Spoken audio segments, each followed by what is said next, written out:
Moments later, I pick up pocket tens in middle position. I raise to 35. Now the stack sizes are tough to keep track of, and the graphics for them are close, but not entirely accurate throughout the whole stream. They're consistently short for me. I actually have over 800 to start the hand. The action is now on David, and he puts in a 3-bet to 125. Folds back to me. The player definitely has it in him to 3-bet light. He's a tournament guy who's very aggressive, so there's no way I'm folding here. I'm either calling or 4-betting.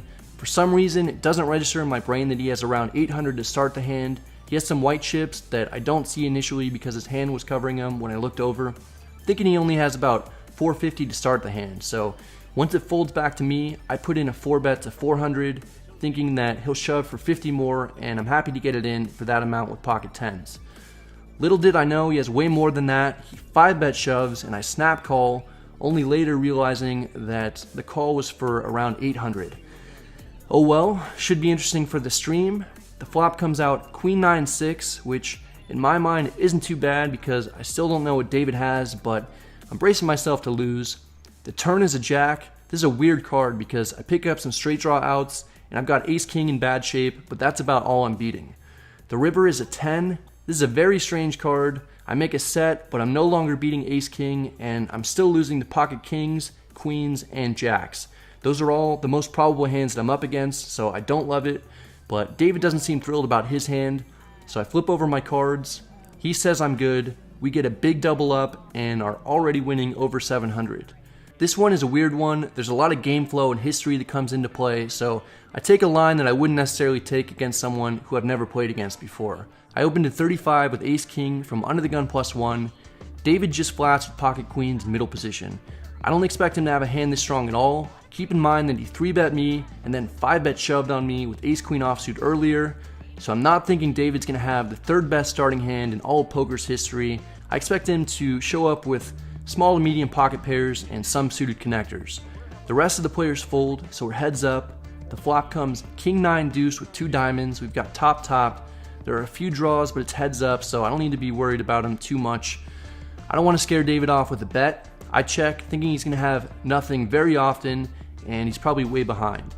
He's usually an aggressive player, so I want to give him a chance to bluff at it. Johnny actually made a fortune off of David, making bluff attempts against him.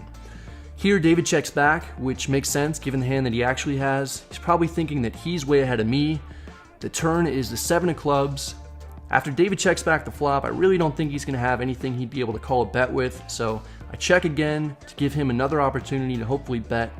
He does bet this time. He makes it 50. I call. We see a river.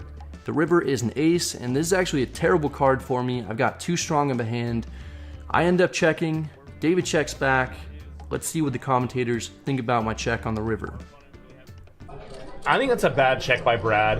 What hands is we're blocking ace king? Would our opponent really have? He might value bet ace queen, but once again we're blocking that. Are we really expecting David to just blast off here like on a diamond draw? Maybe he felt like that player was someone who just likes to fire. But yeah, I think on the river there he needed to go for some value. I think it's important to consider other opinions, but I disagree with what the commentator's saying about me having blockers to aces and kings as a reason for me to bet. In fact, that's exactly why I checked, because it's so unlikely my opponent's going to have a hand good enough to call with, given the action so far and the fact that half the aces and kings are accounted for. If I bet, I'm not going to get called by what David actually has, nor will I get called by any of the hands he might have that have absolutely no value, like missed draws. I prefer checking here because David already bet the turn, may have done that with a draw that is since bricked and has a hand with no value. The only way for him to win in that scenario would be to bluff at it. Looks like I have jacks or queens myself since I've checked 3 streets, and he could bet on the larger side to target those types of hands if he has air. Also, if somehow he has an ace, he'd likely bet for value once I check to him anyway. David just happens to have the best possible starting hand that he'll ever have in this spot, and doesn't need to bluff since he has a hand with value. No matter what, it would have been tough for me to get multiple streets of value from a hand that ends up being 3rd pair. In this one, we straddle under the gun. David has pocket 6s and opens to 35. Jamin makes the call with queen jack offsuit in the cutoff. Steve calls with 10-9 of diamonds in the small blind. It's on me. 3-betting's fine, but I'd rather just call and close the action, so that's what I do. The flop comes king 7-3 with 2 clubs. All of us check. No one seems very interested. The turn is the deuce of spades. Small blind checks. I want to take a stab at it. The pre-flop raiser didn't bet flop, and Jamin checked when he was last to act, so it's not very likely either of them have much. Small blind is checked twice, so he probably doesn't have much either. From an outsider's perspective, I'm the most likely person to have a big hand, so I take advantage of that fact and fire for 115. I might bet in this spot with a king, any set, or any flush draw. Surprisingly, David makes an extremely light call with pocket sixes. Maybe he senses something's up, but still kind of dangerous with other players in the hand. The remaining players fold. The river is the king of clubs. This is a great card for my range and a terrible card for David. A lot of the hands that I was representing on the turn either made a full house, trips, or a flush. David probably would have c-bet if he had a king or a flush draw on the flop, so his range is mainly going to consist of missed spade draws and underpairs. I put out a pot-sized bet of 375 to continue my story that I've got a big hand and put David to the test. He lets it go quickly. We pick up a decent-sized pot. In the final hand that we'll go over, we're in middle position. Steve, who's the tightest player at the table, opens a 30 from early position with pocket jacks. The action's on me. I 3-bet to 100 with ace-queen offsuit. This 3-bet should get a lot of respect from the other players since I'm 3-betting a tight player and there are still 5 players left to act behind me. I can't get through one person though. Andrew makes a call on my immediate left. This sets off some alarm bells. He's going to have a very narrow range consisting of high pairs and ace-king and ace-queen type of hands. Nat calls with 8-7 off, which I'm really surprised about, but he was stuck a lot and probably just wants to get in the mix. Folds back to Steve. He flats for 70 more, so we go 4 ways to the flop, and it's ace-queen jack with 2 diamonds. We flop top 2, but we're way behind Steve's set of jacks. I'm happy to have flopped 2 pair, but this flop is going to crush my opponent's ranges. 2 people cold called my 3-bet, and the tightest player opened and then called my 3-bet from early position. I put Andrew and Steve on similar ranges of ace-king, ace-queen, pocket 10s, jacks, and queens. Of those hands, I'm only beating pocket 10s and ace-king. Ace-king is the only hand out of those that could reasonably call a bet. I put Nat on a slightly wider range. He could reasonably have me beat as well though. Steve checks his set. I have to bet, but honestly I don't love the situation given the action so far. I bet 175. Looks very strong. Andrew and Nat fold their hands and Steve just calls with his set. This is super interesting because I thought if he had 2 pair or a set, there's a good chance he'd raise me since there are potentially so many bad cards for him. He's not going to want to see an ace, king, queen, or 10 on the turn.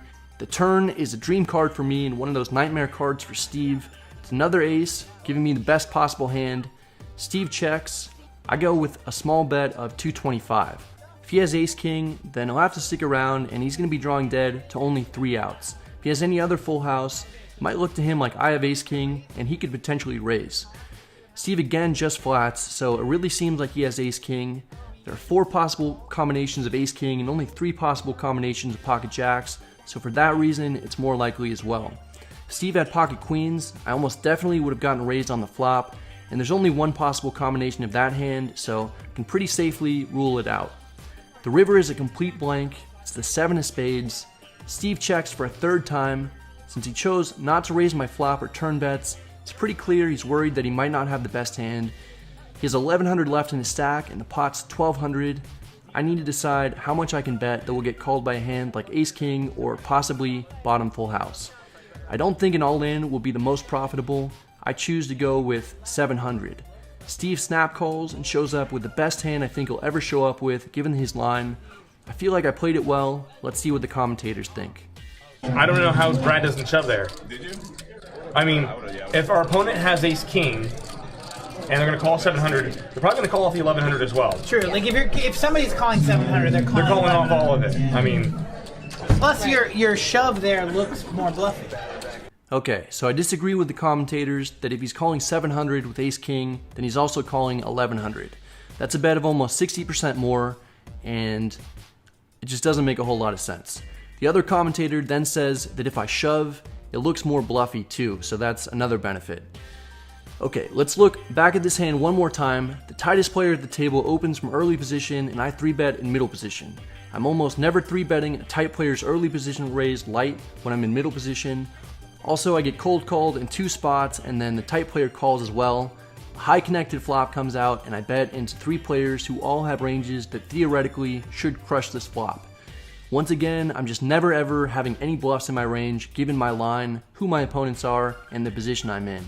The turn pairs the board, it's heads up against a tight player, and I fire a second bullet and get called.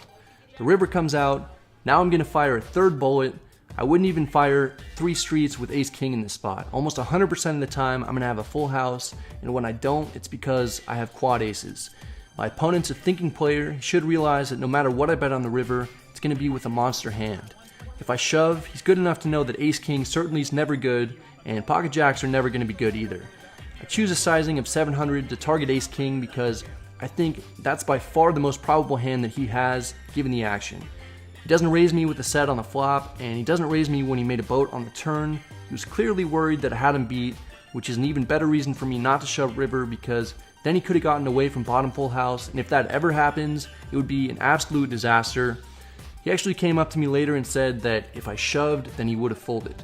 Now he did snap call the 700, so I probably could have gotten a little more value, but his hand was a lot stronger than I thought. I can only make decisions based on the information that I have at the time, so I was actually very happy with how I played the hand and surprised that I didn't get raised at any point when I found out what he actually had. I did get 1200 of the 1600 Steve started the hand with, so I feel pretty good. That was the last interesting hand of the stream. I got very lucky to hit a 4-outer, but Johnny ended up being the big winner. He crushed it and profited around 6,500. I came out as the second biggest winner. I bought in for 1,000 and cashed out for just over 3,000.